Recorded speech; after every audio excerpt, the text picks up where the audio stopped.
곧 죽으려니 죽기 전까지 아주 다 뜯어먹을 생각이구나. 죽을 거면 곱게 죽어. 위암 말기 판정을 받은 친정엄마의 평생 꿈이었던 작은 미용실. 오픈 당일 아침 손님들 앞에서 친정엄마의 가온깃을 움켜쥔 시어머니의 입에서 차마 입에 담을 수 없는 말이 터져 나왔습니다. 8년 동안 시댁에 7천만 원을 갖다 바치며 살아온 며느리는 그 순간 무엇을 결심하게 됐을까요? 부서진 화환, 쓰러진 친정엄마 그리고 구급차에 실려가는 사이렌 소리 속에서 그녀는 조용히 한 가지를 다짐합니다. 이대로는 절대 끝내지 않겠다고요. 과연 며느리는 어떤 방법으로 시어머니의 8년 묵은 횡포를 무너뜨릴 수 있을까요? 오늘의 사연 시작합니다. 안녕하세요. 저는 서울에 살고 있는 36살 이지연입니다. 작은 회계사무소에서 3년째 파트타임 격리로 일하고 있고 결혼 8년 차주부이기도 합니다. 일찍 돌아가신 아버지 대신 새벽 수산시장에서 생선을 다듬으며 3남매를 홀로 키워주신 친정엄마 그리고 그런 엄마를 평생 외면하고 시댁에만 헌신해온 제 8년의 결혼생활 이야기를 꼭 한번 털어놓고 싶었습니다. 엄마의 위암 말기 판정과 함께 시작된 그날의 사건, 그리고 제가 처음으로 며느리가 아닌 박순자 여사의 막내딸로 일어선 이야기를 들어주셨으면 합니다. 새벽 5시 알람이 울리기도 전에 눈이 떠졌어요. 침대 옆 협탁 위에는 시댁제사 장보기 목록과 영수증 뭉치가 어지럽게 쌓여 있었습니다. 손가락으로 영수증을 한 장씩 넘겨보다 문득 가슴 한구석이 서늘해졌어요. 결혼한 지 8년 친정엄마를 위해 큰 돈을 써본 적이 단 한 번도 없었다는 사실을 그제야 깨달았죠. 옆에서 코를 골며 자는 남편의 등을 한참 바라보다 조용히 일어났습니다. 출근길 지하철 안 큰오빠한테서 전화가 왔어요. 지연아, 너 지금 어디야? 지하철. 왜 무슨 일 있어? 엄마가 어제 병원 다녀오셨다. 큰오빠 목소리가 평소와 달리 가라앉아 있었어요. 저는 지하철 손잡이를 꽉 잡으며 다음 말을 기다렸습니다. 위암 말기래. 길어야 1년이라더라. 순간 귀가 먹먹해지면서 다리에 힘이 풀렸어요. 환승역에서 내려 벤치도 찾지 못하고 그대로 바닥에 주저앉았습니다. 오빠, 그게 무슨 소리야? 엄마 어디 아프단 말도 없었잖아. 엄마가 너희들한테 걱정 끼치기 싫다고 혼자 다닌 거지. 큰 며느리한테만 살짝 말씀하셨다더라. 손이 떨려서 핸드폰을 떨어뜨릴 뻔했어요. 회계사무소에 도착해서도 일이 손에 잡히지 않았습니다. 점심시간에 화장실 칸 안으로 들어가 변기 뚜껑을 닫고 앉아 울었어요. 아버지가 일찍 돌아가신 뒤로 엄마는 새벽 4시에 일어나 수산시장에서 생선을 다듬어 우리 3남매를 키우셨죠. 저는 아버지 성을 따라 이씨로 살면서 정작 박씨인 엄마의 평생을 외면하고 살아온 거나 마찬가지였습니다. 퇴근하자마자 친정으로 향했어요. 엄마는 부엌에서 물을 썰고 계셨습니다. 엄마 왔어. 우리 막내. 저녁은 먹었어? 안 먹었어. 엄마, 손 그만 놀리고 좀 앉아봐. 왜 무슨 일이야? 얼굴이 안 좋네. 엄마가 앞치마에 손을 닦으며 식탁에 마주 앉았어요. 저는 차마 그 이야기를 꺼내지 못하고 한참을 망설이다 입을 열었습니다. 엄마, 큰오빠한테 다 들었어. 엄마의 손이 식탁 위에서 멈췄어요. 그놈 입이 가벼워서. 막내 너까지 알 거 없는데. 엄마, 그게 무슨 말이야? 내가 막내라서 모르고 살아야 돼? 애기야, 엄마 괜찮아. 1년이면 충분히 살아. 너 시집살이도 힘들 텐데 엄마 걱정까지 보태지 마. 엄마가 제 손을 토닥이며 웃으셨습니다. 그 웃음이 너무 환해서 더 견디기 힘들었어요. 엄마가 잠시 화장실에 가신 사이 안방 서랍장을 정리하다 손때 묻은 종이 한 장을 발견했습니다. 빛바랜 미용사 자격증이었어요. 발급 일자가 25년 전이더군요. 저는 한참을 그 종이를 들고 서 있었습니다. 엄마가 돌아오시는 발소리가 들리자 얼른 서랍을 닫았어요. 엄마, 이거 미용사 자격증 엄마 거야? 어머, 그거 아직도 거기 있었어? 갖다 버려. 다 옛날 일이야. 엄마, 이거 따고 한 번도 일 안 해봤어? 엄마가 어색하게 웃으며 자격증을 빼앗으려 하셨어요. 애 아빠가 미용실 차려준다고 했었지. 근데 그이가 일찍 가버리고 너희들 키워야 했으니까. 엄마, 이리 줘, 막내야. 다 지난 일이야.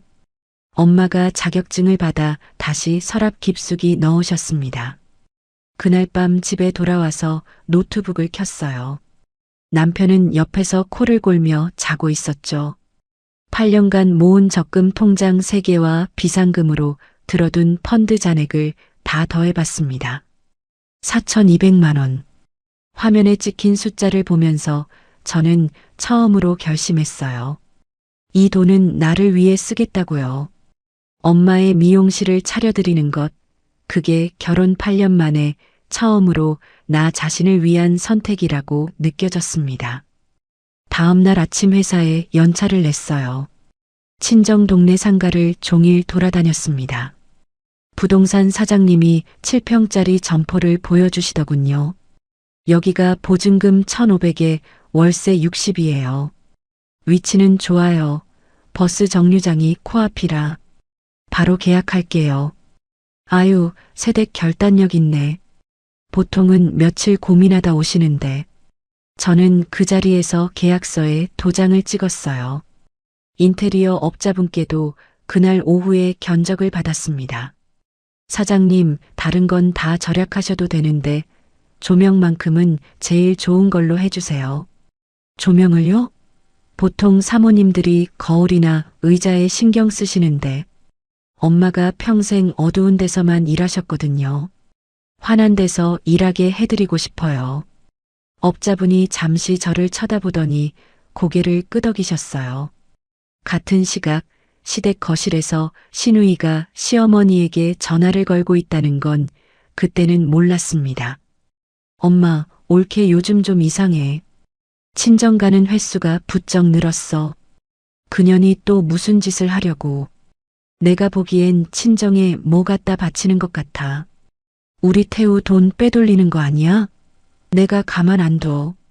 저녁에 남편한테 조심스럽게 말을 꺼냈어요. 여보, 할 말 있어. 왜, 무슨 일인데? 엄마가 많이 편찮으셔. 위암이래. 남편이 숟가락을 내려놓고 저를 쳐다봤어요. 언제 그런 일이? 왜 이제야 말해? 나도 어제 알았어. 그래서 말인데 엄마한테 작은 미용실 하나 차려드리려고. 미용실? 갑자기? 엄마가 평생 미용사 하고 싶어 하셨대. 자격증도 있더라고. 남편이 한참 말이 없다가 입을 열었습니다. 장모님 건강이 우선이지. 그렇게 해. 고마워, 여보. 근데 어머니한테는 당분간 비밀로 하자. 알면 또 시끄러워질 거야. 그때 남편이 어머니라고 부르는 그 한마디에 살짝 가슴이 내려앉았지만 일단 동의해주는 것만으로 다행이라고 생각했어요. 공사가 시작된 2주 동안 매일 점심시간마다 가게에 들렀습니다. 큰오빠가 봉투 하나를 내밀더군요. 막내야, 이거 보태라. 300만 원이다. 오빠, 이건 내가 하고 싶어서 하는 거야. 받을 수 없어. 무슨 소리야, 엄만데. 오빠, 부탁이야. 이건 내가 결혼하고 처음으로 내 의지로 쓰는 돈이야. 큰오빠가 한참 저를 보더니 봉투를 다시 주머니에 넣으셨어요. 작은오빠가 보내온 300만 원도 영수증과 함께 그대로 돌려보냈습니다. 오픈 사흘 전 간판이 올라가는 날이었어요. 엄마, 이리 와봐. 간판 다 올라갔어. 엄마가 가게 앞에 나오셔서 위를 올려다보셨습니다. 순자 미용실. 엄마 이름 석자가 분홍색 글씨로 환하게 박혀 있었어요. 엄마가 손으로 입을 막고 한참을 서 계시더니 작은 소리로 우셨습니다. 막내야, 엄마 이름이 저렇게 크게 걸린 거 평생 처음이야. 엄마, 울지 마. 이제부터 시작이잖아. 엄마는 평생 누구 엄마, 누구 댁 그렇게만 불렸지. 박순자라는 이름으로 불려본 적이 없었어. 이제 다들 엄마를 원장님이라고 부를 거야. 엄마가 제 손을 꼭 잡고 어린아이처럼 우셨어요. 저는 그 순간 결혼 후 가장 잘한 일을 했다고 확신했습니다. 오픈 전날 밤 동네 주민들에게 돌린 떡과 작은 답례품을 박스에 차곡차곡 챙겼어요. 엄마는 미용실 가운을 입어보시면서 거울 앞에서 옷매무새를 다듬으셨습니다. 엄마, 내일 진짜 예쁘겠다. 막내야, 엄마가 너한테 평생 못 갚을 빚을 졌다. 빚은 무슨, 엄마가 우리한테 해준 거에 비하면 새 발의 피야.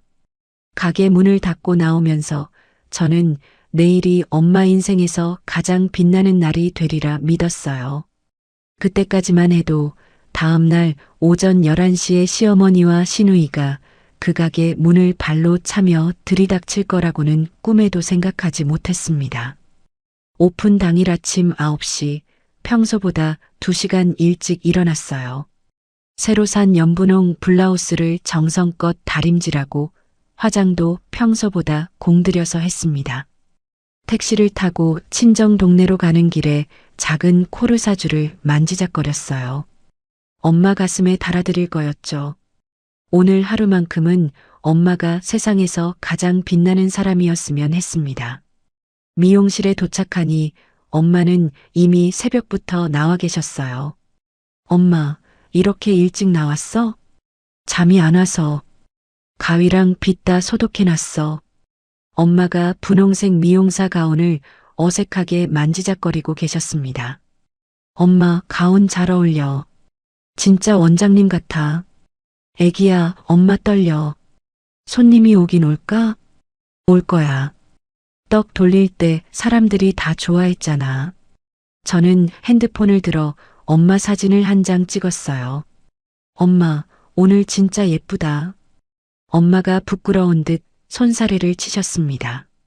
오전 10시가 되자 동네 통장 아주머니가 첫 손님으로 들어오셨어요. 순자 씨, 축하해. 내가 첫 손님 되려고 일부러 새벽부터 기다렸어. 아유, 통장님. 이거 어떻게 감사드려야 할지. 감사는 무슨. 머리나 잘 잘라줘. 옆 가게 떡집 사장님도 떡 한 박스를 들고 오셨습니다. 순자 원장님, 이거 우리 가게에서 만든 거예요. 손님들 드시라고. 아이고, 사장님. 이렇게까지 안 하셔도 되는데. 이웃끼리 당연한 거죠. 가게 안이 사람들로 북적이기 시작했어요. 엄마는 두 손을 모은 채 연신 고개를 숙이셨습니다. 80대쯤 되어 보이는 할머니가 의자에 앉으시면서 엄마 손을 잡으셨어요. 원장님, 손이 야무지네. 내 단골 될게요. 할머니, 감사합니다. 정성껏 해드릴게요. 엄마의 눈가가 또 붉어졌습니다. 10시 40분쯤 큰오빠 부부와 작은오빠가 큰 화환을 들고 들어왔어요. 엄마, 축하해. 우리 아들들이 다 와줬네. 막내가 다 차려놓은 거지. 우리는 숟가락만 얹은 거야. 큰오빠가 제 어깨를 툭 치셨습니다. 엄마의 옛 시장 동료들도 두유와 빵을 들고 찾아오셨어요. 순자야, 드디어 내 가게 차렸구나. 언니, 이게 꿈인지 생시인지 모르겠어. 이게 다 막내딸 덕분이지. 복 많이 받을 거야, 우리 막내. 시장 아주머니가 제 손을 꼭 잡아주셨습니다. 가게 안이 따뜻한 웃음으로 가득 찼어요. 저는 한쪽 구석에서 그 모습을 사진으로 남겼습니다. 엄마가 활짝 웃는 모습을 본 게 얼마 만인지 기억도 나지 않았어요. 오전 11시 정각 가게 문이 거칠게 벌컥 열렸습니다. 시어머니와 시누이가 들어왔어요. 시어머니 손에는 검은 비닐봉지가 들려 있었습니다. 저는 그 자리에서 얼어붙었어요. 어머님, 여기 어떻게 오셨어요? 인연이 어디서 시침을 떼고 있어? 시어머니가 가게 안을 쓱 둘러보시더니 코웃음을 치셨습니다. 호, 가게 한번 잘 차려놨네. 내 아들 돈으로. 어머님, 일단 진정하시고 밖에서 얘기 좀. 진정은 무슨 진정? 내가 동네 사람들 다 보는 데서 똑똑히 따져야겠다. 시누이가 시어머니 옆에서 핸드폰을 꺼내 들었어요. 엄마, 이거 다 찍어둬야 돼.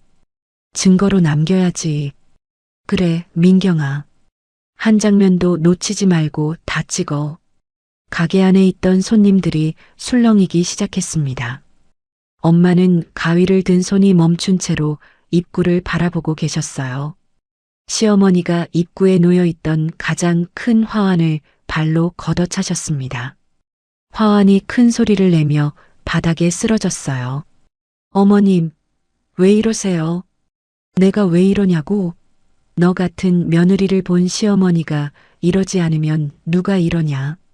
큰오빠가 앞을 막아서려 하셨어요. 사부인, 일단 진정하시고 조용한 데서. 당신은 빠져. 이건 우리 집 일이야. 시어머니가 큰오빠를 손으로 밀치셨습니다.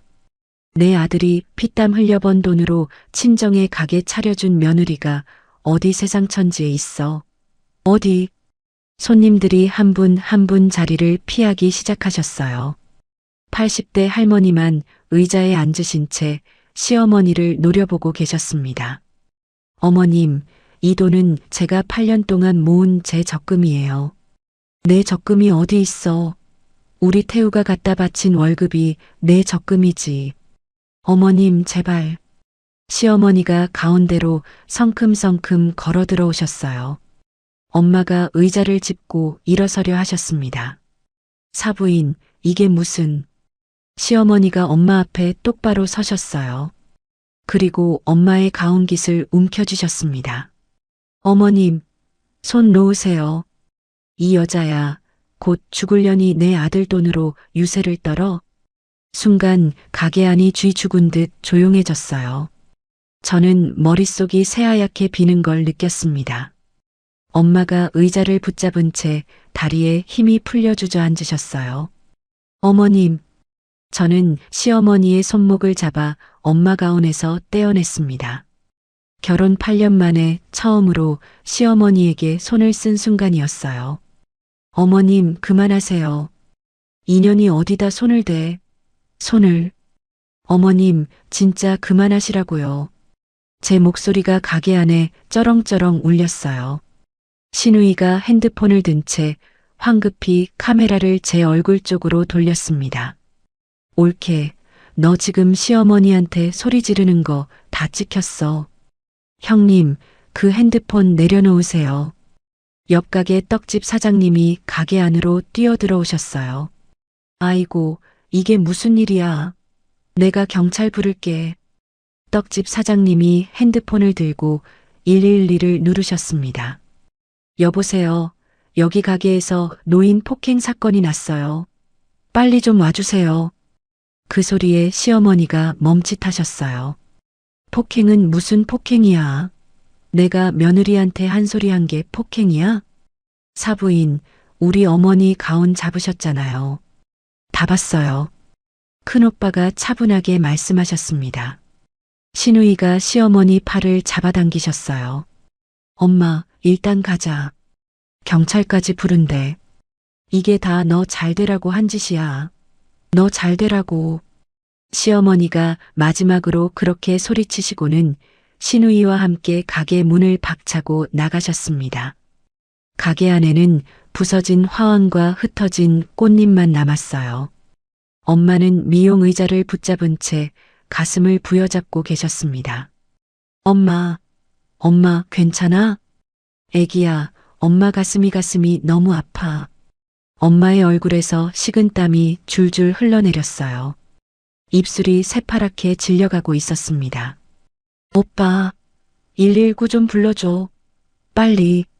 큰오빠가 핸드폰을 꺼내 119를 누르셨어요. 작은 오빠는 엄마를 부축해 의자에 앉히셨습니다. 엄마, 정신 차려. 엄마, 눈 떠봐. 막내야, 엄마는 괜찮아. 엄마 목소리가 점점 작아졌어요. 저는 엄마를 끌어안고 울었습니다. 엄마, 미안해. 내가 미안해. 엄마, 이런 꼴 보게 해서 정말 미안해. 네가 왜 미안해? 네가 왜? 엄마가 제 손을 약하게 토닥이셨어요. 10분쯤 지나서 구급차 사이렌 소리가 들렸습니다. 구급대원들이 들것을 들고 가게 안으로 들어왔어요. 환자분, 어디가 불편하세요? 가슴이 답답하대요. 위암 말기 환자세요. 저는 떨리는 목소리로 상황을 설명했습니다. 엄마를 들것에 싣고 구급차에 함께 올라탔어요. 큰오빠가 가게 정리를 맡고 작은 오빠가 친정아빠 영정 사진을 챙기겠다고 했습니다. 구급차 안에서 엄마의 손을 꼭 잡았어요.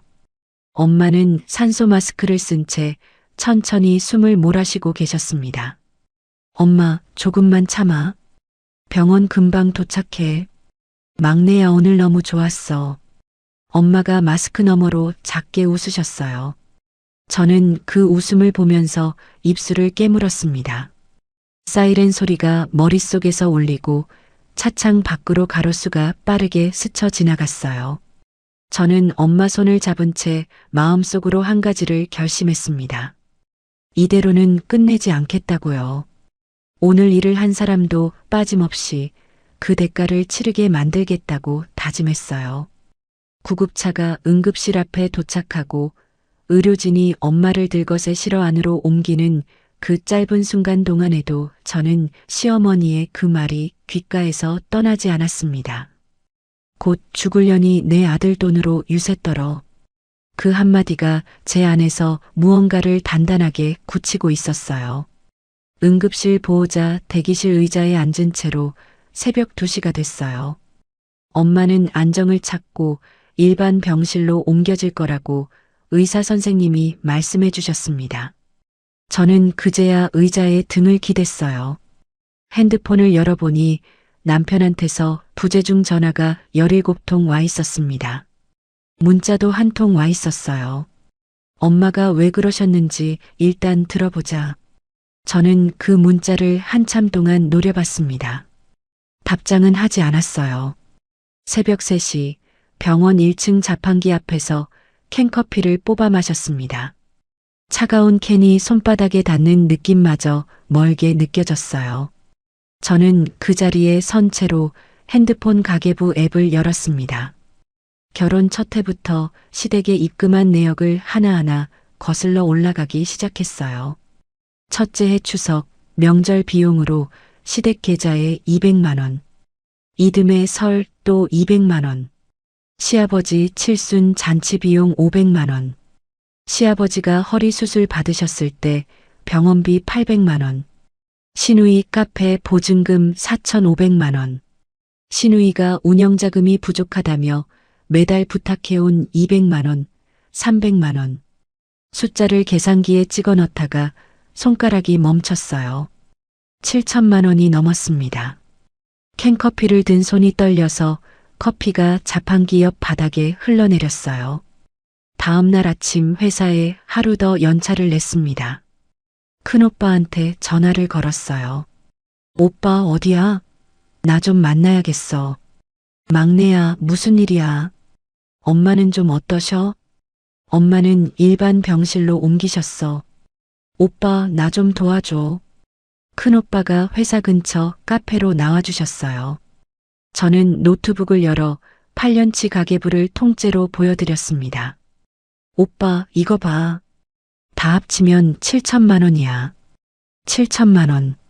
막내야, 너 이걸 다 어떻게 모으고 살았어? 명절 때마다, 제사 때마다, 시아버지 수술하실 때마다, 시누이 카페 차릴 때마다 다 내가 냈어. 남편은 모르고 살았고.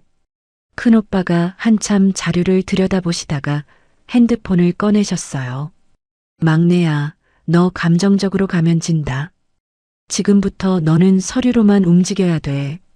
오빠, 내 친구 중에 변호사가 하나 있다. 박정훈이라고.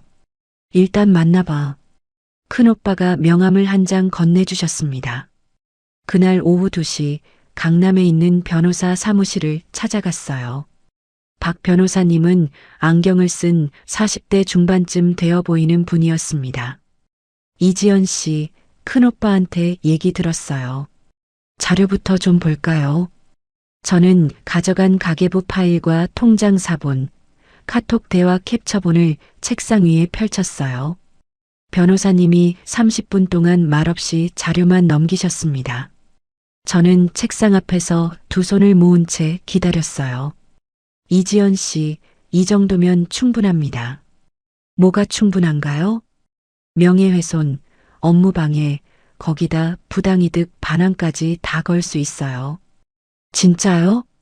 가게 안에서 어머님이 하신 발언, CCTV 확보되면 모욕죄도 추가됩니다.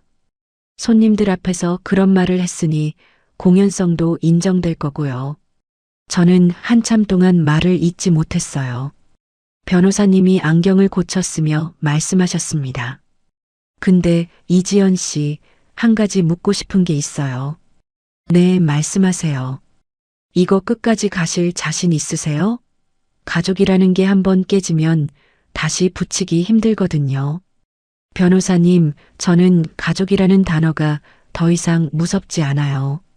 어제 우리 엄마가 온 깃을 잡았을 때 그 단어는 이미 깨졌어요. 변호사님이 가만히 고개를 끄덕이셨습니다. 사무실에서 나오는데 갑자기 한 가지가 떠올랐어요. 신우이 카페 명의가 아직도 제 앞으로 되어 있다는 사실이었습니다. 결혼 3년 차에 시어머니와 신우이가 한꺼번에 졸라대서 도장을 찍었던 거였어요. 올케야, 이건 우리 식구끼리 빌려 쓰는 거니까 명의만 좀 해줘. 가족이잖아. 그때 신우이가 그렇게 부탁했고 시어머니는 옆에서 가족인데 이런 것도 안 해주냐고 압박하셨죠. 저는 그 자리에서 카톡을 뒤지기 시작했어요. 다행히 그때 카톡 대화가 그대로 남아 있었습니다. 변호사님께 곧바로 그 캡처본을 전송했어요. 같은 시각 시댁 거실에서는 시어머니가 시아버지께 일러 바치고 있었어요. 여보, 그년이 우리 집안 돈을 다 친정에 갖다 바쳤어요. 무슨 소리야, 또. 미용실을 차렸다니까. 우리 태우 돈으로. 친정 엄마 이름으로. 시아버지는 신문을 한 장 넘기시며 짜증 섞인 목소리로 대답하셨다고 해요. 조용히 좀 해라. 동네 창피하다. 여보, 지금 신문이 눈에 들어와요? 안 들어오게 누가 만들었는데. 어제 그 가게 가서 행패 부린 사람이 누군데. 시아버지가 신문을 탁 접고 안방으로 들어가 버리셨고 시어머니는 더분이 끌어올라 거실에서 혼자 씩씩거리셨다고 해요. 이 얘기는 나중에 시아버지가 직접 들려주신 거였습니다. 그날 저녁 집에 돌아오니 남편이 식탁에 앉아 저를 기다리고 있었어요. 지연아, 우리 얘기 좀 하자. 그래, 얘기하자.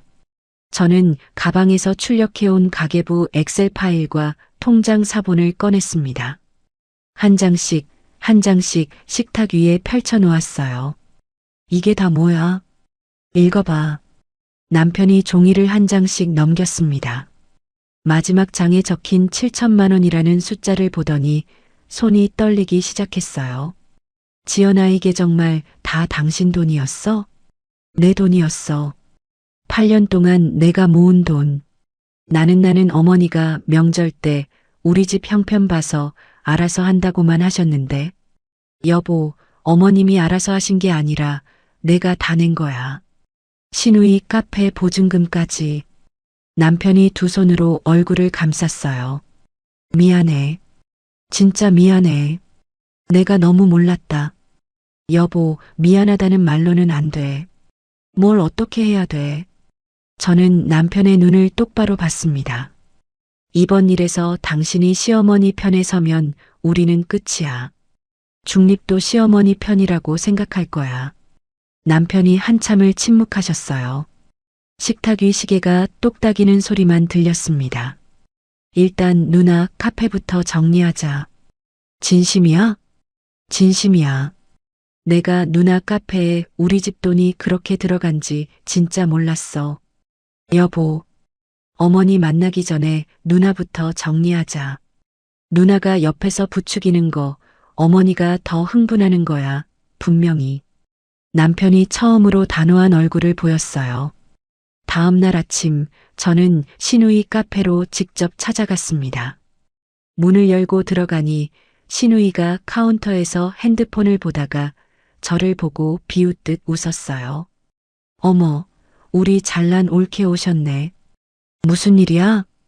저는 가방에서 서류 봉투를 꺼내 카운터 위에 올려놓았습니다. 형님, 사업자 등록명의 이전 서류예요. 그리고 그동안 빌려준 운영자금 차용증. 신우이가 서류를 한 장 펴보더니 코웃음을 치셨어요. 올케, 너 미친 거 아니야? 이게 무슨 차용증이야? 한 장씩 보세요. 이런 거 다 가족끼리 쓴 건데 무슨 법적 효력이 있어? 형님, 그 옆에 있는 거 보세요. 저는 카톡 캡처본을 카운터에 펼쳤습니다. 이번 달만 200만 원만 부탁해요. 다음 달엔 꼭 갚을게요. 올케, 이번이 마지막이야. 진짜 마지막. 우리 카페 자리 잡으면 다 갚을게. 신우이가 카톡 캡처본을 본 순간 얼굴이 새하얗게 질려갔어요. 이건 그냥 가족끼리 한 말이잖아. 형님, 차용증 도장은 형님 본인 도장이고 카톡은 형님 계정에서 나온 거예요. 변호사가 이미 다 확인했어요. 올케, 너 진짜 이럴 거야? 형님, 저는 이미 결정했어요. 엄마가 알면 가만 안 둬. 시어머니께도 곧 모든 자료가 갈 거예요. 저는 차분하게 말하고 카페를 나왔어요. 밖으로 나오는 순간 핸드폰이 울렸습니다. 변호사님 전화였어요. 이지연 씨, 한 가지 제안 드릴게요. 이번 주 일요일에 시댁 거실에서 가족 모임을 잡아보세요. 모든 자료를 그 자리에서 한꺼번에 공개합시다. 가족 모임이요? 가족들 다 모인 자리에서 어머님이 진심으로 사과하시면 고소는 보류해도 됩니다. 하지만 사과 안 하시면 그 자리에서 바로 고소장을 꺼낼 겁니다. 저는 가만히 생각하다가 대답했어요. 네, 그렇게 할게요. 그날 밤 핸드폰에 시어머니한테서 문자가 도착했습니다. 이번 주 일요일 11시에 집안회의 잡았다. 두 부부 다 와라. 빠지면 가만 안 둬. 마치 기다렸다는 듯이 도착한 그 문자를 보면서 저는 입꼬리가 살짝 올라가는 걸 느꼈어요. 시어머니는 그 자리에서 자신이 어떤 패를 뒤집어 쓰게 될지 전혀 모르고 계셨습니다. 저는 핸드폰을 내려놓고 안방으로 들어갔어요. 옷장 안쪽에 둔 클리어 파일을 꺼내 책상 위에 펼쳤습니다. 이제 정말 6일 남았어요. 가족 모임이 잡힌 일요일까지 6일이 남아 있었어요. 저는 매일 새벽 5시에 일어났습니다. 남편이 자고 있는 옆에서 조용히 거실로 나와 식탁 위에 자료를 펼쳤어요. 변호사님이 정리해 주신 자료를 카테고리별로 클리어 파일에 정리했습니다.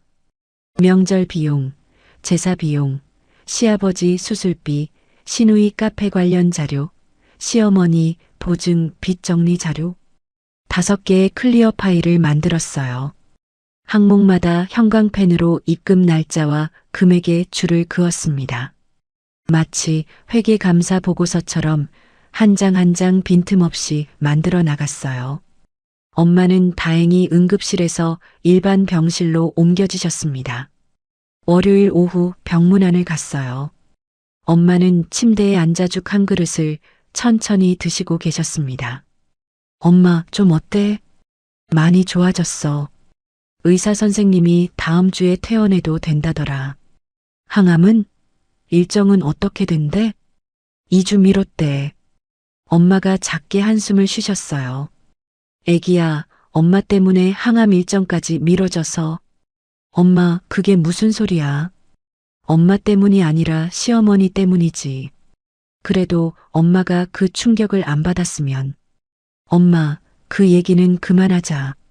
엄마 마음 편하게 먹는 게 제일 중요해. 저는 엄마 손을 잡았어요.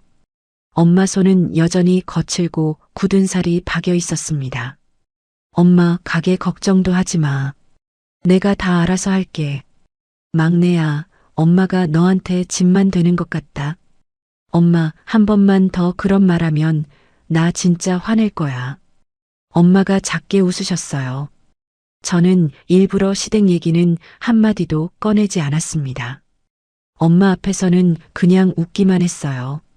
화요일 오후 변호사님이 전화를 주셨습니다. 이지연 씨, 미용실 가게 CCTV 영상은 확보했어요? 가게 안에는 CCTV가 없어요. 인테리어 할 때 미처 못 달았거든요. 그럼 옆 가게나 상가 입구 쪽 CCTV 영상이라도 받아두세요. 입구 쪽 영상만 있어도 시어머님 입장 장면은 잡힐 겁니다. 네, 알겠습니다. 저는 곧바로 미용실 근처로 갔어요. 옆 가게 떡집 사장님을 찾아뵀습니다. 사장님, 부탁드릴 게 있어요. 순자 원장님 따님이지? 무슨 일이야?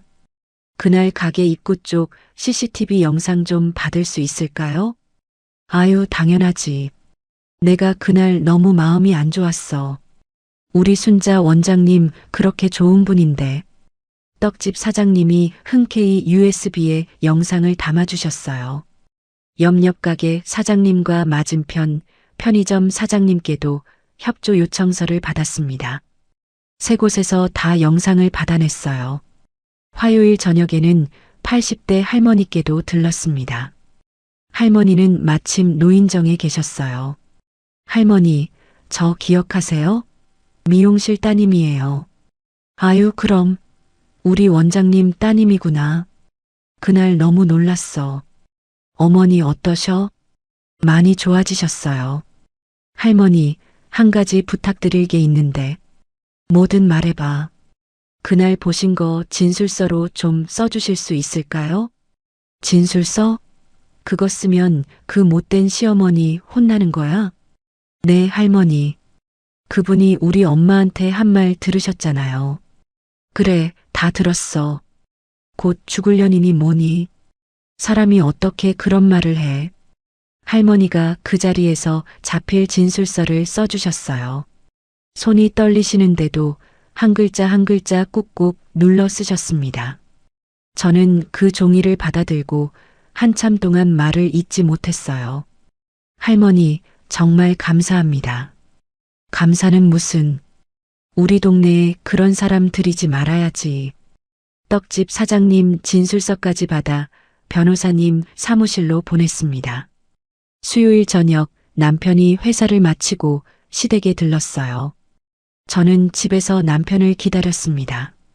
밤 11시쯤 남편이 살짝 술 기운이 도는 얼굴로 돌아왔어요. 여보, 어떻게 됐어? 아버지하고 둘이서 한잔했어. 무슨 얘기했어? 5년 전 어머니 보증사고 얘기를 슬쩍 떠봤어. 저는 식탁에 마주 앉았습니다. 아버님이 뭘 하셔? 그런 일은 없었다고 단호하게 말씀하셨어.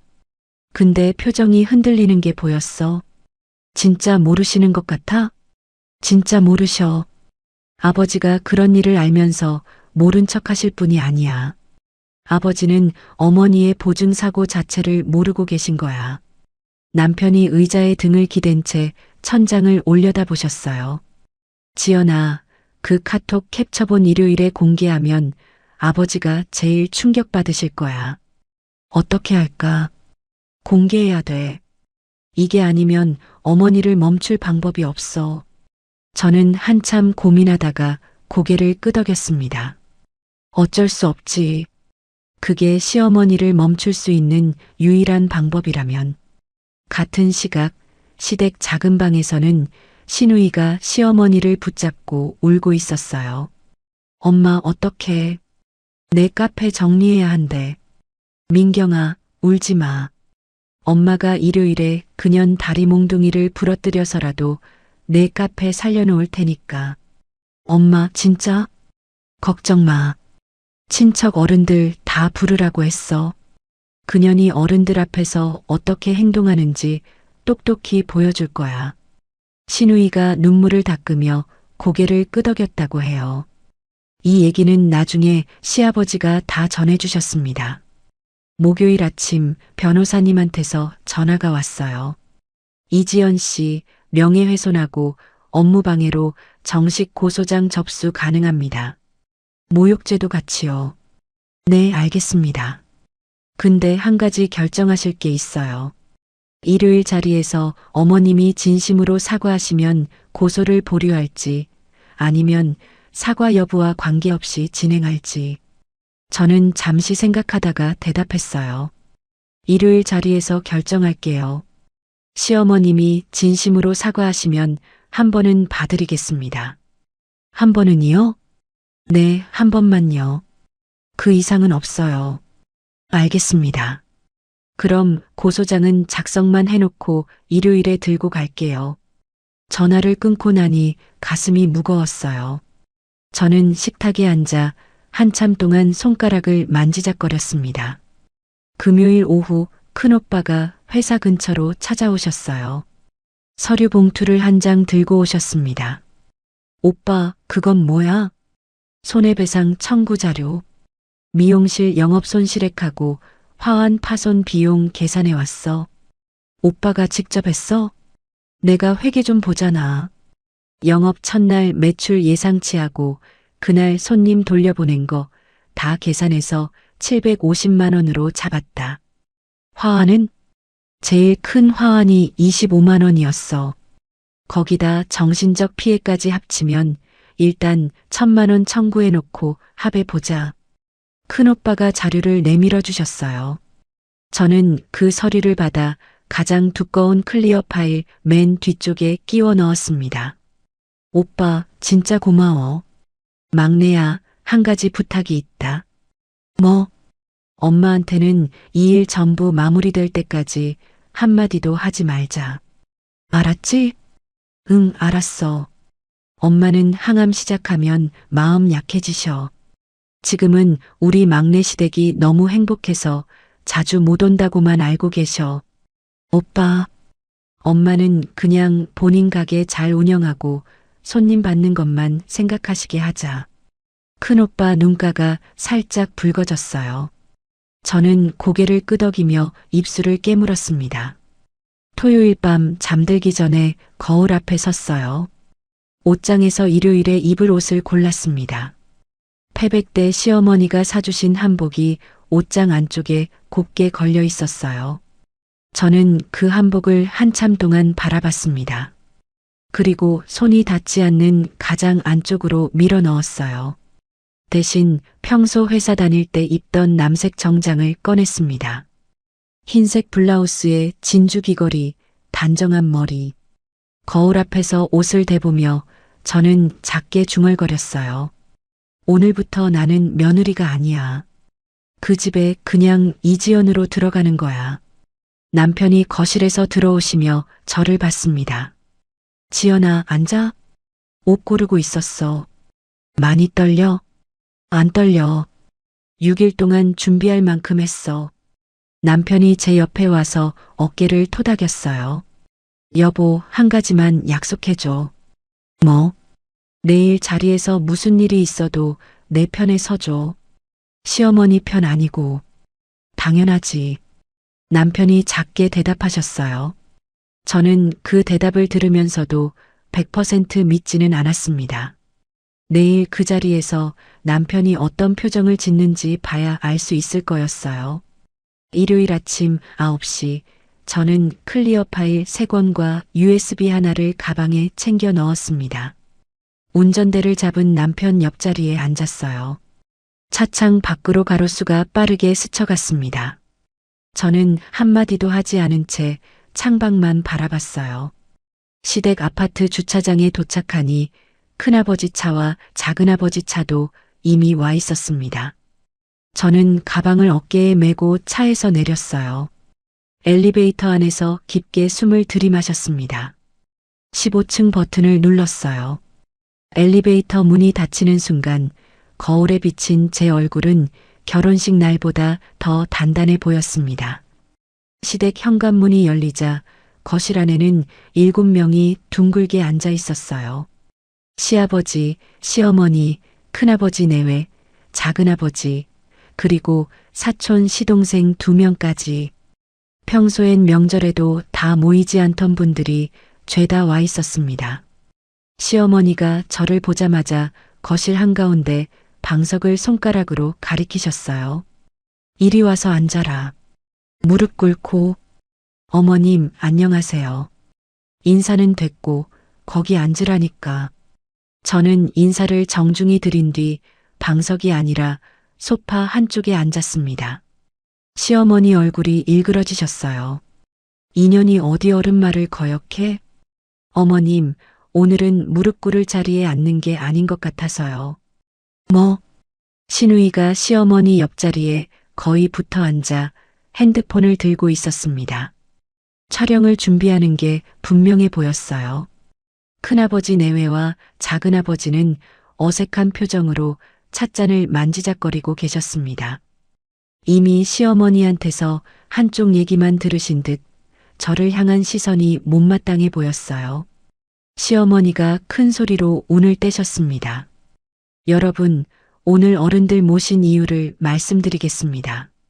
형수님, 일단 진정하시고 말씀하세요. 작은아버지가 차분하게 말씀하셨어요. 인연이 우리 태우 돈을 친정에 다 빼돌렸어요. 사부인, 진정 좀 하고 차근차근 얘기하세요. 큰아버지가 헛기침을 하며 말씀하셨어요. 사실이면 큰일이지만 질부 입장도 한번 들어봅시다. 저는 그 순간 자리에서 천천히 일어났어요. 가방에서 클리어 파일 3권을 꺼내 거실 테이블 위에 차례로 올려놓았습니다. 거실 안에 있던 어른들이 일제히 저를 쳐다보셨어요. 질부야, 그건 뭐냐? 큰아버지가 물으셨습니다. 그때 현관벨이 울렸어요. 실례합니다. 박정훈 변호사라고 합니다. 거실 분위기가 한순간에 얼어붙었습니다. 변호사님이 들어오셔서 어른들 한 분 한 분께 명함을 돌리셨어요. 시어머니 얼굴이 새파랗게 질려갔습니다. 변호사? 인연이 미쳤나? 어디 변호사를 데리고 와. 어머님, 일단 자료부터 보세요. 저는 첫 번째 클리어 파일을 펼쳤어요. 이건 결혼하고 8년 동안 제가 시댁 계좌로 입금한 내역이에요. 명절 비용, 제사 비용, 그리고 가장 위에 시아버지 허리 수술비 800만 원 영수증을 놓았습니다. 시아버지가 안경을 고쳤으며 종이를 집어드셨어요. 이게 뭐냐? 아버님, 5년 전에 허리 수술 받으셨을 때 병원비요. 그때 어머님이 보험금 처리됐다고 말씀하셨던 그 금액이에요. 보험금이라고? 보험금은 작년에 다 받았는데. 시아버지가 시어머니를 돌아보셨습니다. 여보, 이게 뭔 소리야? 아니, 저거는 그러니까. 시어머니가 입을 떼셨지만 말이 이어지지 않았어요. 시아버지가 다음 장을 넘기셨습니다. 명절 비용, 제사 장보기 비용, 시아버지 칠순 잔치 비용 영수증이 한 장씩 펼쳐졌어요. 시아버지가 안경을 벗고 한참 동안 침묵하셨습니다. 큰아버지도 종이를 한 장 집어드셨어요. 이게 전부 질부 통장에서 빠져나간 거란 말이냐? 네, 큰아버님. 통장 사본도 다 첨부했어요. 큰아버지가 짧게 한숨을 쉬셨습니다. 저는 두 번째 클리어 파일을 펼쳤어요. 이건 시누이 카페 관련 자료예요. 시누이가 자리에서 벌떡 일어나셨습니다. 올케, 너 진짜 뭐 하는 거야? 형님, 앉으세요. 자료 다 봐야 돼요. 보증금 4,500만 원 입금 내역, 매달 운영자금으로 보내드린 200만 원, 300만 원 내역이 한 장씩 펼쳐졌어요. 그리고 카톡 캡처본 수십 장. 올케, 이번 달만 200만 원만 부탁해요. 올케야, 가족인데 이런 것도 못 해주냐? 카페 자리 잡으면 다 갚을게. 어른들의 시선이 일제히 신우이에게로 향했습니다. 신우이가 들고 있던 핸드폰을 떨어뜨렸어요. 민경아, 이게 사실이야? 큰어머니가 물으셨어요. 큰엄마, 그게. 민경아, 사실이냐고 묻고 있어. 네, 사실이에요. 근데 다 갚을 거였어요. 8년 동안 한 번도 안 갚았는데 언제 갚는단 말이냐? 작은아버지가 차갑게 말씀하셨습니다. 신우이가 자리에 그대로 주저앉으셨어요. 저는 세 번째 클리어 파일을 손에 들었습니다. 이걸 펼치기 전에 시아버지를 정면으로 바라봤어요. 아버님, 말해라. 이 자료는 정말 보여드리기 죄송한 자료예요. 어머님께서 멈추지 않으셔서 어쩔 수 없이 꺼냅니다. 뭐냐, 그게. 저는 깊게 숨을 들이마셨습니다. 5년 전 시어머니가 친구 보증을 잘못 써서 3천만 원 빚을 지셨던 그 카톡 기록을 꺼냈어요. 올케야, 한 번만 도와줘. 너희 시아버지가 알면 나 이 집에서 쫓겨나. 3천만 원이 어디서 났냐고 물으면 친구가 빌려준 거라고 둘러댈 거니까 절대 입 다물고 있어. 어머니, 아버님께는 비밀로 할게요. 고맙다, 우리 며느라. 이 은혜는 평생 안 잊을 거다. 저는 마지막에 제가 보낸 답장 한 줄을 손가락으로 가리켰어요. 어머니, 아버님께는 비밀로 할게요. 시아버지가 들고 있던 찻잔을 천천히 내려놓으셨습니다. 거실 안이 쥐 죽은 듯 조용해졌어요. 여보, 정말 이게 다 사실이요?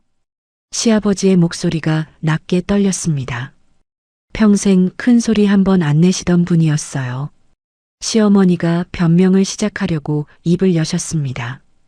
여보, 그게 그러니까. 사실이요, 아니요. 그것만 말해. 사실이에요. 근데 그때 잠깐. 3천만 원이 잠깐이야? 시아버지가 자리에서 일어나셨어요. 큰아버지도 자리에서 일어나 시아버지 어깨를 잡으셨습니다. 동생, 일단 앉아. 형님, 저 이 사람이랑 30년을 살았는데. 시아버지의 목소리가 떨렸어요. 신우이가 황급히 시어머니 팔을 잡으셨습니다. 엄마, 일단 진정해. 큰어머니가 차가운 시선으로 신우이를 쳐다보셨어요. 신우이가 그 시선에 그만 시어머니 팔을 슬그머니 놓으셨습니다. 작은아버지가 자리에서 일어나셨어요. 형수님, 이건 우리 집안 망신이 아니라 사람으로서 해서는 안 될 일을 한 거예요. 아주버님, 질부 같은 며느리를 어디서 또 얻어요. 이게 무슨 짓입니까? 저는 그 자리에서 마지막 한 발을 더 내디뎠어요. 변호사님, 영상 준비해 주세요. 변호사님이 노트북을 꺼내 거실 TV에 연결하셨습니다. 화면이 켜지자 거실 어른들 시선이 모두 TV로 향했어요. 미용실 입구 쪽 CCTV 영상이 흘러나왔습니다. 시어머니가 화환을 발로 차는 장면, 신우이가 핸드폰을 들고 가게 안을 촬영하는 장면, 그리고 잠시 뒤 가게 안에서 녹음된 음성이 또렷하게 거실에 울려 퍼졌어요. 이 여자야, 곧 죽으려니 내 아들 돈으로 유세를 떨어. 시어머니의 목소리가 거실 안에 그대로 울렸습니다. 큰아버지가 입을 약간 벌린 채 굳어버리셨어요. 큰어머니가 손으로 입을 막으셨습니다. 작은아버지가 고개를 절레절레 흔드셨어요. 영상이 끝나자 거실에는 5초간 완벽한 정적이 흘렀습니다. 시어머니가 자리에서 일어나려 하셨지만 다리에 힘이 풀려 다시 주저앉으셨어요. 시아버지가 천천히 시어머니 쪽을 돌아보셨습니다. 당신 정말 며느리 사부인한테 그런 말 했어? 여보, 그게 위암 말기 환자한테 곧 죽을년이라고 했어?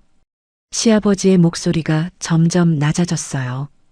그 낮은 목소리가 어떤 큰 소리보다도 무겁게 느껴졌습니다. 시어머니가 입만 벌렸다 닫기를 반복하셨어요. 저는 클리어 파일 옆에 놓아둔 또 다른 서류 봉투를 손에 잡았습니다. 봉투 안에는 변호사님이 미리 작성해 두신 고소장이 들어 있었어요. 큰아버지가 자리에서 일어나 시아버지 옆에 서셨습니다. 동생, 네, 형님. 이건 그냥 넘어갈 일이 아니다. 큰아버지가 단호하게 말씀하셨어요. 저는 시아버지를 향해 깊게 고개를 숙였습니다. 아버님, 죄송합니다. 이런 자리에서 이런 자료를 꺼내야 해서요. 시아버지가 한참 동안 저를 바라보셨어요. 질부야. 네, 아버님. 고개 들어라. 저는 천천히 고개를 들었습니다. 시아버지의 눈이 붉어져 있었어요. 오늘 이 자리에서 이 사람이 너한테 무릎 꿇고 빌어야 할 거다. 시아버지가 시어머니 쪽으로 천천히 시선을 돌리셨어요. 거실 안에 있던 모든 사람의 시선이 시어머니께 향했습니다. 시어머니는 그 시선들을 받으며 거실 바닥으로 천천히 무너져 내리고 계셨어요. 시아버지가 시어머니를 거실 한가운데로 끌어내듯 손짓하셨어요. 이리 나와. 여보, 이리 나오라니까. 평생 안방에서 신문만 보시던 시아버지의 목소리가 거실을 가득 채웠습니다. 시어머니가 천천히 일어나 거실 한가운데로 나오셨어요. 무릎 꿇어. 여보, 어른들 앞에서 이러지 마요. 어른들 앞이니까 더 꿇어야지. 어른들이 다 보고 계시잖아. 시아버지의 손이 떨리고 계셨습니다. 큰아버지가 시아버지 어깨에 손을 얹으셨어요. 동생, 진정해. 형수님이 알아서 하실 거다. 형님, 저는 평생 이 사람을 부끄러워한 적이 없었어요. 시아버지가 시어머니를 똑바로 보셨습니다. 근데 오늘은 부끄러워서 어디 얼굴을 못 들겠어. 시어머니가 결국 거실 바닥에 무릎을 꿇으셨어요. 하지만 입에서 나오는 건 진심 어린 사과가 아니었습니다. 내가 잠깐 욱해서 그런 거예요. 그 말은 진심이 아니었어요. 형수님, 작은아버지가 차가운 목소리로 부르셨습니다. 네, 아주버님. 그 말은 진심이 아니었다는 말이 진심이에요? 네. 진심이 아닌 말이 8년 동안 7천만 원을 빼돌리게 만들 수 있어요? 진심이 아닌 말이 가온깃을 잡게 만들어요? 작은아버지의 목소리가 점점 단호해졌어요. 저는 그 순간 변호사님께 미리 정해둔 신호로 고개를 한번 끄덕였습니다. 변호사님이 가방에서 서류 봉투를 꺼내셨어요. 여기 고소장입니다. 테이블 위에 봉투가 올려졌습니다. 명예훼손, 업무방해, 모욕죄, 3가지 죄목이 표지에 인쇄되어 있었어요. 시어머니가 봉투를 보고 입을 떡 벌리셨습니다. 고소장? 너 진짜 시어머니를 고소하겠다는 거야? 어머님, 진심 어린 사과가 아니라면 그 말씀은 법정에서 다시 한번 들어보고 싶어요. 저는 차분한 목소리로 말씀드렸습니다. 거실 안이 다시 한번 정적에 휩싸였어요. 신우이가 자리에서 벌떡 일어났습니다. 옳게. 이건 너무 심하잖아. 가족끼리 어떻게 고소까지 해? 형님, 저는 신우이를 똑바로 봤어요. 가족이라면 가족답게 행동했어야죠. 8년 동안 가족이라는 말로 4,500만 원 가져가신 거 잊으셨어요? 옳게 너. 형님, 카페 보증금 4,500만 원 분할 상환 계약서도 오늘 가지고 왔어요. 도장 찍으세요. 신우이가 다시 자리에 주저앉으셨습니다. 큰어머니가 자리에서 천천히 일어나셨어요. 큰어머니는 시어머니 옆으로 다가가 어깨에 손을 얹으셨습니다. 동서, 형님, 이번엔 진짜로 사과해야 합니다. 형님, 저도 사과했잖아요. 동서가 한 게 사과예요? 변명이지. 큰어머니의 목소리가 단호했어요. 사부인이 입원해 계신 병원으로 지금 당장 가시죠. 거기서 무릎 꿇고 사죄하세요. 형님, 어떻게 지금 당장. 동서, 지금 안 가시면 큰댁 식구들은 이 집안 모임에 더 이상 안 옵니다. 시아버지가 그 말에 고개를 깊이 끄덕이셨어요. 형님, 처음부터 그렇게 하실 생각이셨군요. 동생, 이건 우리 가문 일이야. 한 사람 잘못으로 가문이 망가지면 안 된다. 시아버지가 일어나 외투를 들고 오셨습니다. 여보, 외투 입어. 여보, 잠깐만요. 잠깐 없어. 지금 가. 시어머니가 떨리는 손으로 외투를 받아드셨어요. 저는 변호사님께 다시 한번 고개를 끄덕였습니다. 고 소장은 일단 보류해 주세요. 사과가 어떻게 진행되는지 보고 결정할게요. 변호사님이 봉투를 다시 가방에 넣으셨어요. 시어머니가 그 모습을 보며 작게 한숨을 쉬셨습니다.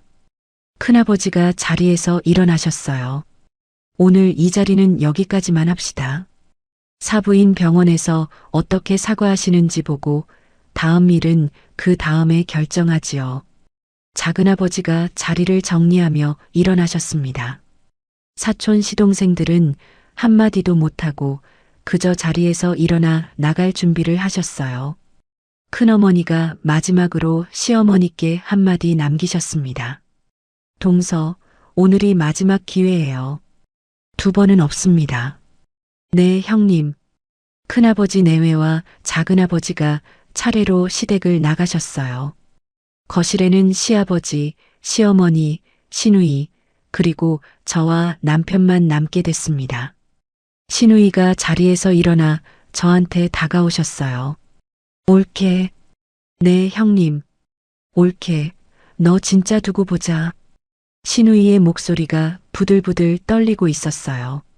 저는 시누이를 똑바로 쳐다봤습니다. 남편이 자리에서 일어나 시누이 앞을 막아섰어요. 누나, 그만해. 태우야. 누나가 더 이상 우리 집에서 무슨 말을 할 자격이 있어?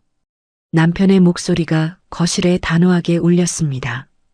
시누이가 처음으로 남편 앞에서 입을 다물었어요. 결혼하고 8년 동안 처음 보는 광경이었습니다. 태우야, 너 진짜 며느리 편들 거야? 누나, 지연이는 며느리가 아니라 내 아내야. 남편이 차분하게 대답하셨어요. 누나가 8년 동안 우리 집에서 4,500만 원 가져간 거 알아? 보증금만 4,500이야. 매달 200, 300씩 가져간 돈은 또 얼마나 되는지 알아?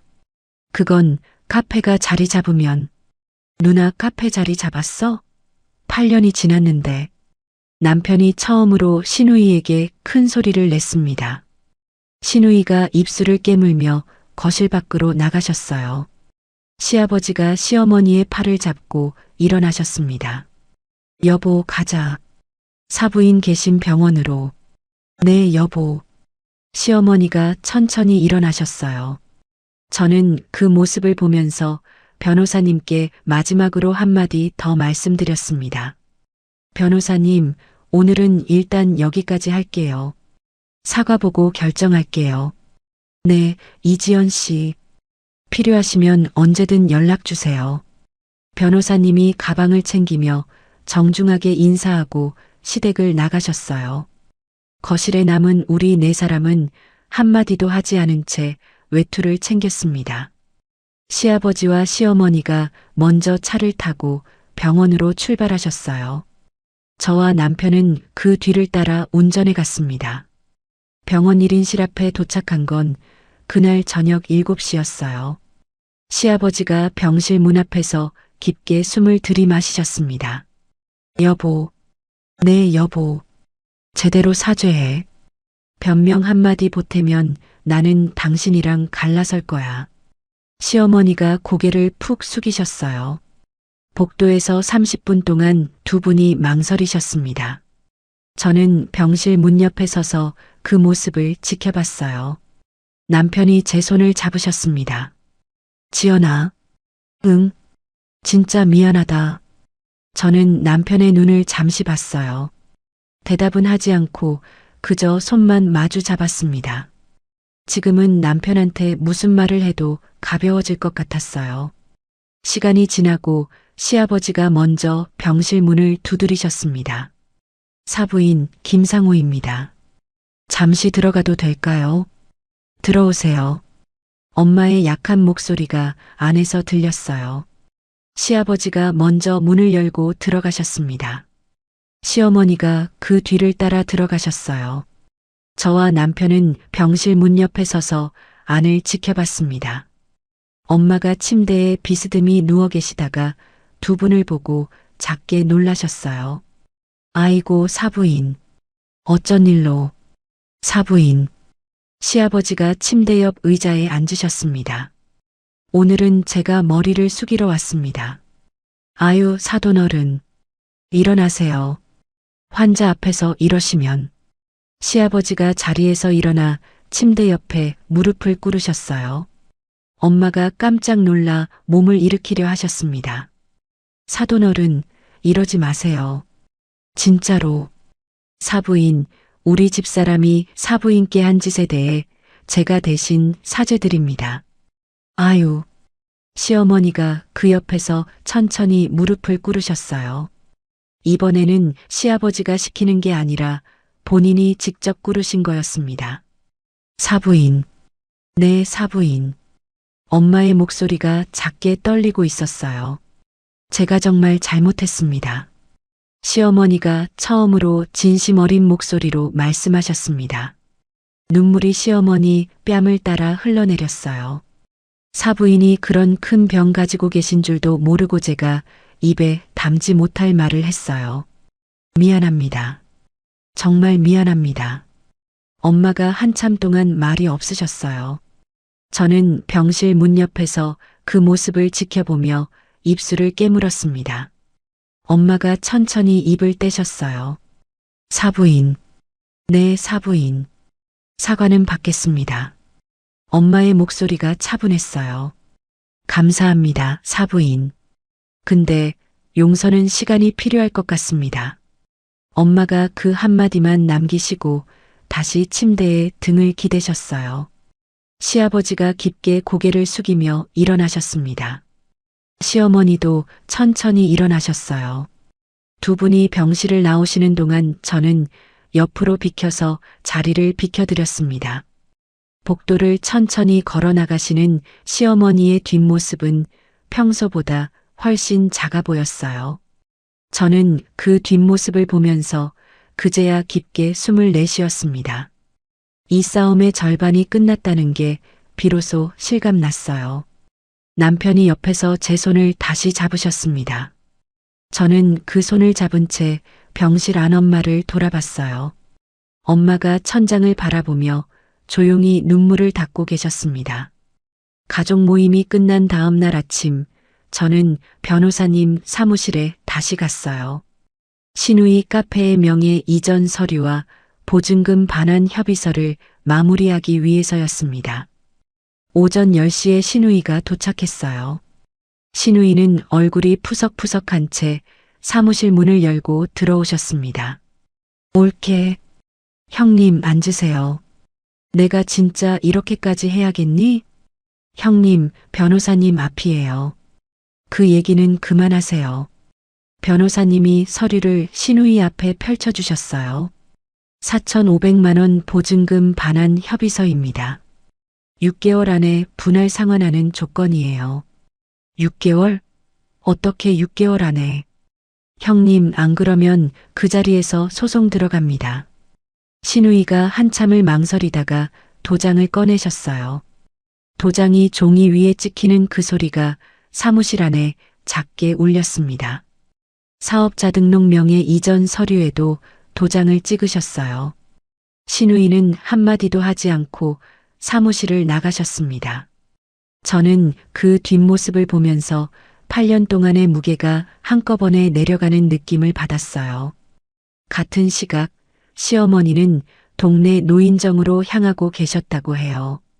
이건 나중에 떡집 사장님이 다 전해주신 얘기였습니다. 시어머니가 노인정 앞 평상에 앉아 부녀의 회원들 앞에서 입을 떼셨다고 했어요. 여러분, 내가 진짜 억울한 게 있어요. 왜요, 영자 씨? 무슨 일 있어? 우리 며느리가 나를 고소했어요. 고소? 시어머니를 법정에 세웠다니까. 세상에 이런 며느리가 어디 있어. 부녀의 회원들이 술렁이셨다고 해요. 시어머니는 거기서 멈추지 않으셨어요. 그년이 우리 아들을 꼬셔서 시댁 재산을 친정에 다 갖다 바쳤어요. 그게 다 들통나니까 나를 고소한 거지. 세상에 영자 씨도 큰일이네. 애 봐주려고 그동안 얼마나 고생했는데 이렇게 뒤통수를 칠 줄이야. 시어머니는 노인정뿐 아니라 동네 미용실, 시장, 부녀의 모임을 돌면서 같은 얘기를 하고 다니셨다고 해요. 소문이 사흘 만에 엄마의 미용실이 있는 옆 동네까지 퍼져나갔습니다. 사흘 뒤 저녁 떡집 사장님한테서 전화가 왔어요. 이지연 씨, 잠깐 가게 좀 들러줄 수 있어? 네, 사장님. 무슨 일이세요? 우리 며느리가 보여줄 게 있다네. 저는 그 길로 미용실 옆 떡집으로 갔습니다. 떡집 안쪽에 사장님 며느리분이 앉아 계셨어요. 30대 후반쯤 되어 보이는 분이었습니다. 안녕하세요. 떡집 사장님 며느리예요. 네, 안녕하세요. 제가 오늘 노인정 앞을 지나는데 어떤 할머니가 큰 소리로 며느리 욕을 하시더라고요. 혹시 제가 핸드폰으로 영상을 좀 담았어요. 그 며느리가 누군지는 몰랐는데 시어머니한테 보여드리니까 우리 옆 가게 순자 원장님 따님이라고 하셔서 며느리분이 핸드폰을 꺼내 영상을 재생해 주셨어요. 화면 속에 시어머니가 평상에 앉아 큰 소리로 떠들고 계셨습니다. 그년이 우리 아들을 꼬셔서 시댁 재산을 친정에 다 갖다 바쳤어요. 영자 씨, 진짜라니까? 우리 시아버지 수술비도 우리 시누이 결혼 자금도 다 그년이 친정에 빼돌렸어. 저는 영상을 보면서 한참 동안 말을 잇지 못했어요. 손이 떨리기 시작했습니다. 이지연 씨, 이거 그쪽한테 보내드릴게요. 정말 감사합니다. 우리 시어머니가 이런 거 보고 가만히 있으실 분이 아니거든요. 시어머니가 노인정에서 영자 씨한테 한마디 하셨어요. 거짓말 그만하라고. 어머. 근데도 영자 씨가 더 큰 소리로 욕을 하시길래 제가 그냥 영상을 담은 거예요. 저는 며느리분께 깊게 고개를 숙였어요. 집으로 돌아오는 길에 변호사님께 전화를 걸었습니다. 변호사님, 보류했던 고소장 진행해 주세요. 새로운 증거가 있나요? 노인정 앞에서 시어머니가 또 거짓말을 퍼뜨리고 다니셨어요. 영상 받았어요. 이지연 씨 잘하셨어요. 추가로 미용실 주변 방범 CCTV하고 상가 차량 블랙박스 영상도 다 확보해서 보내주세요. 네, 알겠습니다. 다음 날 오전 저는 미용실 주변 상가를 다시 한번 돌았어요. 방범용 CCTV 관리소에서 그날의 입구 영상을 받았습니다. 옆 가게 사장님 차량 블랙박스 영상도 받았어요. 모든 자료를 변호사님께 넘긴 그날 오후 정식 고소장이 경찰서에 접수됐습니다. 3주 뒤 시어머니 앞으로 경찰서에서 출석 통지서가 도착했어요. 이 얘기는 시아버지가 직접 전해주신 거였습니다. 시어머니가 통지서를 받고 안방에서 시아버지 앞에서 처음으로 손이 떨리는 걸 들키셨다고 했어요. 여보, 이거 진짜 경찰서로 가야 되는 거예요? 가야지. 가서 다 답해라. 여보, 내가 같이 가줄 줄 알았어? 안 가. 시아버지가 안방 문을 닫고 나오셨다고 했습니다. 같은 무렵 시누이의 카페는 점점 무너지고 있었어요. 명의가 시누이 본인 앞으로 넘어가면서 그동안 제가 매달 보내드리던 운영자금이 끊겼습니다. 직원들 월급이 한 달 밀리고 2달 밀렸어요. 보건소 위생 점검에서도 여러 항목이 지적됐다고 했습니다. 손님은 절반으로 줄었고 결국 2달 만에 폐업 신고서가 접수됐어요. 그 무렵 신우이의 남편, 그러니까 아주버니가 저를 직접 찾아오셨습니다. 회사 근처 카페에서 만나기로 했어요. 아주버니는 평소엔 말이 별로 없으신 분이었습니다. 재수 씨, 시간 내주셔서 감사합니다. 아주버님, 갑자기 무슨 일이세요? 카페 정리 과정에서 제가 모르고 있던 게 너무 많더라고요. 저는 잠시 망설이다가 가방에서 자료를 꺼냈어요. 8년간 신우이가 가져간 돈의 내역, 카톡 캡처본 전부를 펼쳤습니다. 아주버니가 자료를 한 장씩 천천히 넘기셨어요. 1시간 동안 한마디도 하지 않으셨습니다. 마지막 장을 다 보신 뒤 안경을 벗고 한참 동안 천장을 바라보셨어요. 재수 씨, 네, 아주버님. 이건 제가 책임지고 정리하겠습니다. 아주버님, 재수 씨가 더 이상 짊어지실 일은 없을 거예요. 아주버니가 자리에서 일어나 깊게 고개를 숙이셨어요. 제가 8년 동안 너무 무심했어요. 죄송합니다. 아주버님, 그러지 마세요. 오늘 집에 가서 와이프하고 얘기 좀 하겠습니다. 아주버니가 자료를 그대로 두고 카페를 나가셨어요. 저는 그 뒷모습을 보면서 입술을 깨물었습니다. 그날 밤 신우이 집에서는 큰 소동이 있었다고 해요. 아주버니가 신우이에게 별거를 통보하셨다고 했습니다. 아이는 본인이 데려가겠다고 선언하셨어요. 신우이가 짐을 싸서 시댁으로 들어왔다고 했습니다. 새벽 1시쯤 시댁 현관문 앞에 캐리어를 끌고 도착한 신우이를 시아버지가 현관 안쪽에 서서 막으셨어요. 민경아, 아빠, 내 방은 없다. 아빠, 그게 무슨, 내 어미 방으로 들어가라. 시아버지가 평생 처음으로 딸을 매몰차게 돌려 세우셨어요. 신우이가 캐리어를 끌고 안방역 작은 방으로 들어가셨다고 했습니다. 그 작은 방에는 이미 시어머니가 짐을 옮겨놓고 계셨어요. 시어머니의 경찰서 출석 조사는 2차례에 걸쳐 진행됐습니다. 시아버지는 끝까지 한 번도 동행하지 않으셨다고 들었어요. 조사 과정에서 시어머니는 미용실 사건 당시 자신이 한 발언을 부인하셨다고 했습니다. 하지만 CCTV 영상과 떡집 사장님의 진술서, 80대 할머니의 자필 진술서가 모두 증거로 제출됐어요. 노인정합 영상까지 더해지면서 검찰은 약식 기소를 결정했습니다. 검찰에서 시어머니께 약식 명령 청구서를 보낸 건 사건 접수 5달 뒤였어요. 법원이 약식 명령으로 벌금 300만 원을 확정한 건 그로부터 한 달 뒤였습니다. 도합 6달이 걸린 거였어요. 법원에서 통지서가 도착한 날 시아버지가 그 봉투를 안방에 들고 들어가 시어머니께 던지셨다고 했습니다. 보고 싶었던 거 받았네. 여보, 정식 재판 청구할 거야? 아니에요. 잘 생각했어. 더 망신당하기 전에 그만해. 시아버지가 안방 문을 닫고 나오셨다고 했어요. 약식 명령이 확정된 다음 날 변호사님이 한 가지 일을 더 처리해 주셨습니다. 내용 증명을 시어머니 앞으로 보내셨어요. 내용은 간단했습니다. 한 번만 더 의뢰인 모친의 미용실 반경 1km 이내에 모습을 드러내거나 영업을 방해하면 즉시 스토킹 처벌법 위반으로 추가 고소하고 수천만 원의 민사 손해배상을 청구하겠다는 내용이었어요.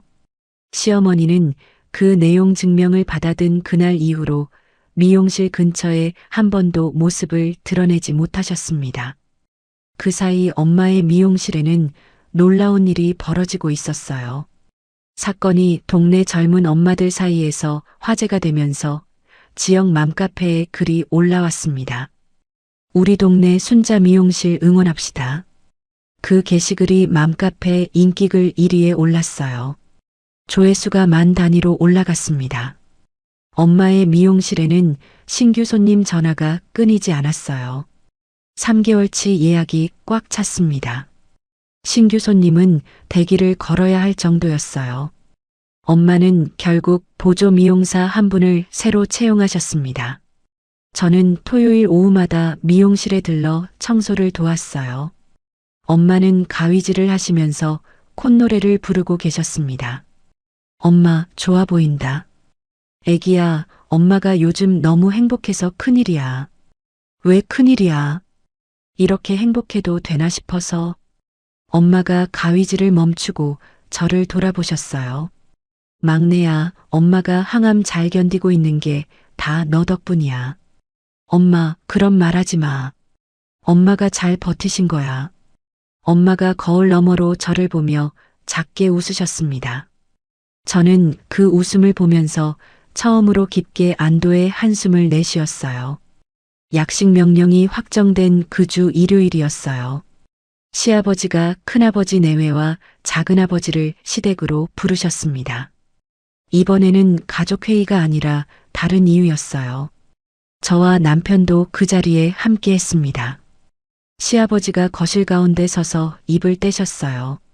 형님, 아우님, 오늘 오시라고 한 이유가 있어요.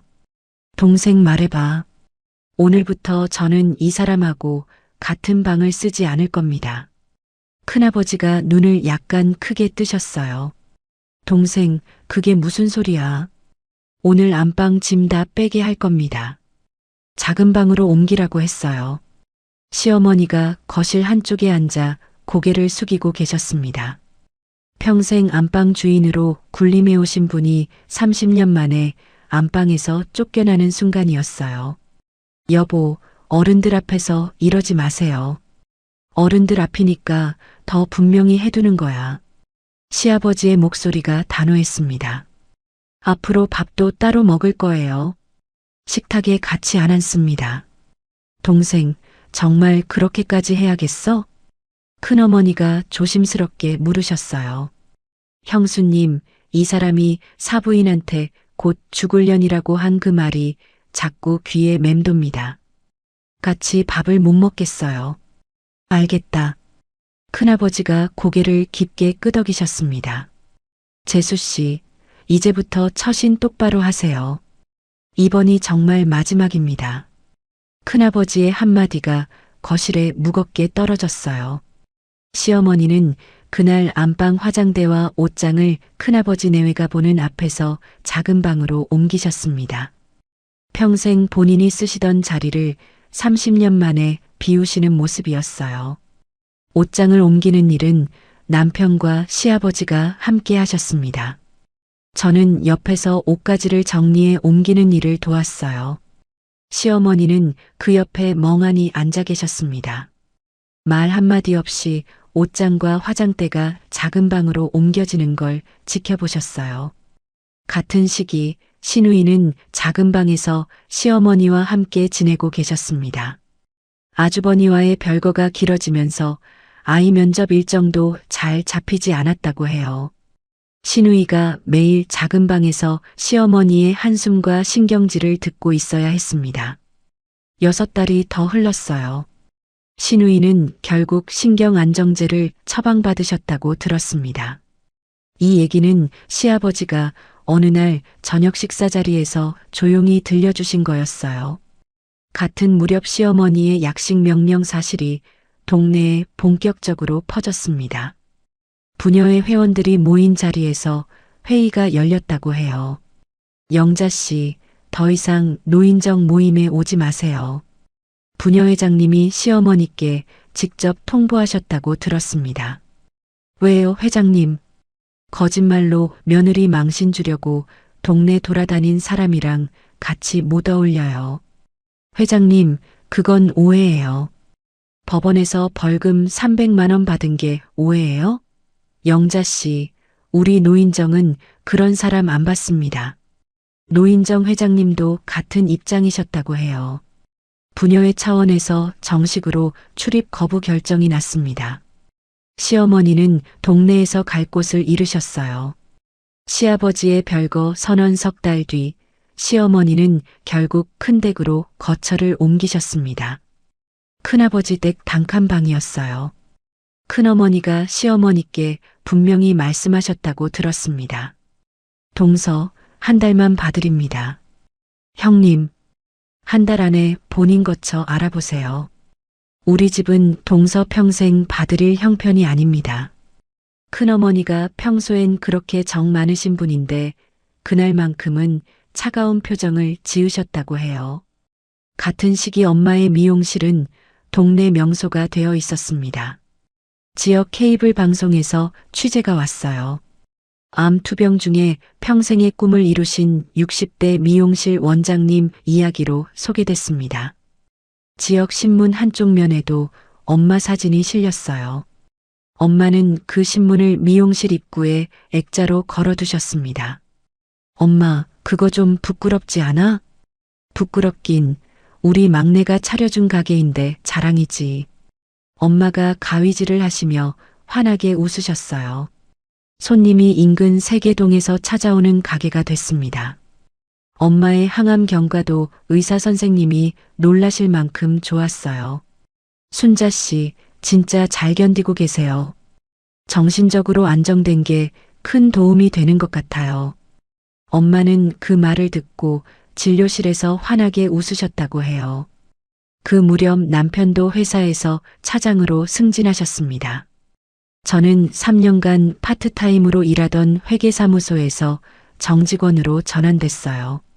결혼하고 처음으로 제 이름으로 된 4대 보험과 퇴직금 적립 통장을 갖게 됐습니다. 큰오빠가 그 소식을 듣고 회식 자리를 마련해 주셨어요. 우리 막내 정직원 됐다고? 진짜 축하한다. 오빠 별것도 아닌데 회식까지 해.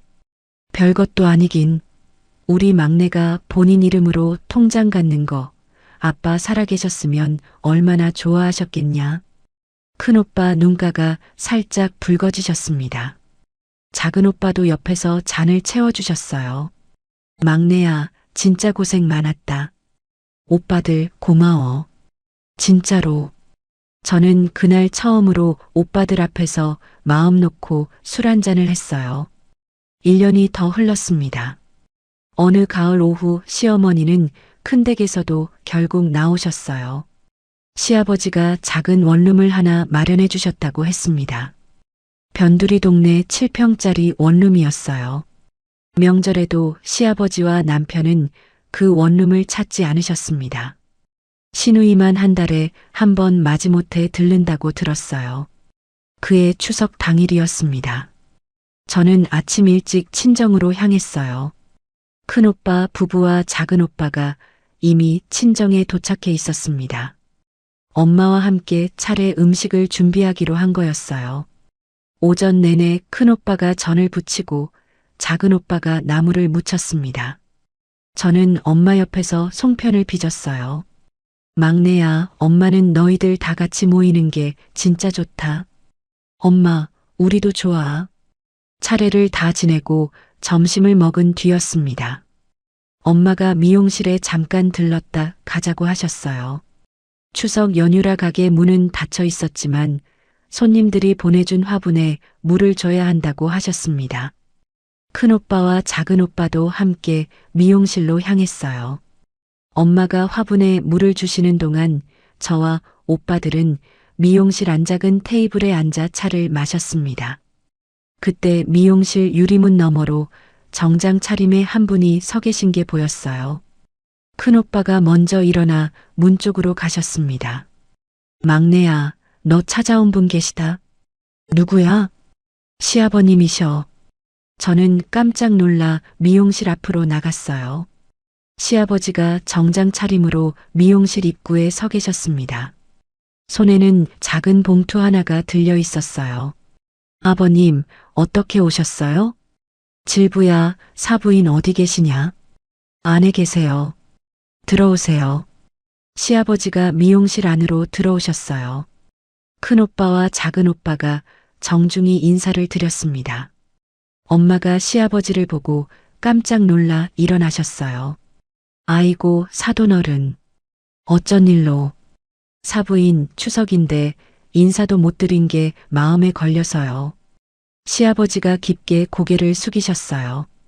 사부인, 그동안 정말 죄송했습니다. 아유, 사돈어른. 이제 그 얘기는 그만하세요. 오늘은 사죄하러 온 게 아닙니다. 추석 인사드리러 왔습니다.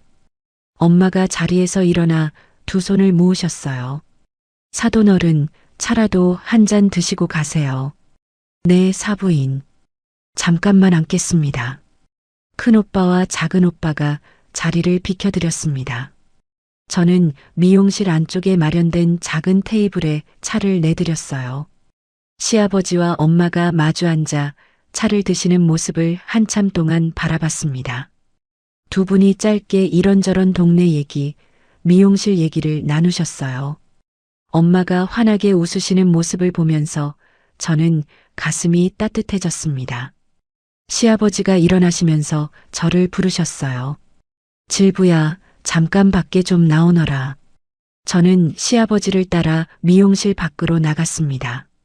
시아버지가 들고 오신 봉투를 제 손에 쥐어주셨어요. 질부야. 네, 아버님.